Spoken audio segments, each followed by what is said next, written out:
এটা আবার কি ফল? আগে কোনোদিন দেখিনি তো।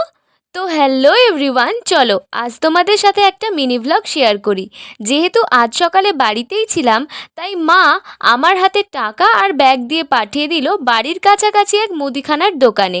আর বাড়ির বাইরে এত রোদ, তাই মাথায় ওড়না দিয়েই বেরিয়েছিলাম।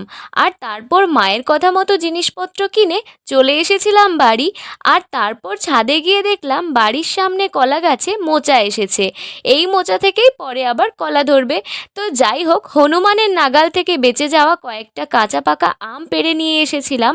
আর তার সঙ্গে এই অদ্ভুত দেখতে ফলটা। তোমরা জানো এটা কি ফল? আসলে এটা হলো শসা। আরে সত্যি বলছি, আসলে গাছে থাকাকালীন শসাটা এইভাবে পেকে গিয়েছে, আর তাই এই রকম দেখতে লাগছে। আমি নিজেই প্রথমে দেখে বিশ্বাস করতে পারিনি যে এটা শসা। তো যাই হোক, এদিকে আজ সময় পেয়েছি বলে পিকুর নখগুলোও কেটে দিলাম। এমনিতে নখ কাটার সময় পিকু কখনোই দুষ্টুমি করে না, কিন্তু ক্যামেরা অন দেখে আজ পালিয়ে যাচ্ছিল। আর জানো, সকালে এইভাবে রোদ হওয়ার পর দুপুরবেলা প্রচণ্ড ঝড় উঠেছিল, আর সঙ্গে বৃষ্টিও হলো। আজ আমাদের সাথে সাথে গাছপালাগুলোও শান্তি পেল। কি বলো তোমরা? তোমাদের ওদিকে বৃষ্টি হয়েছে?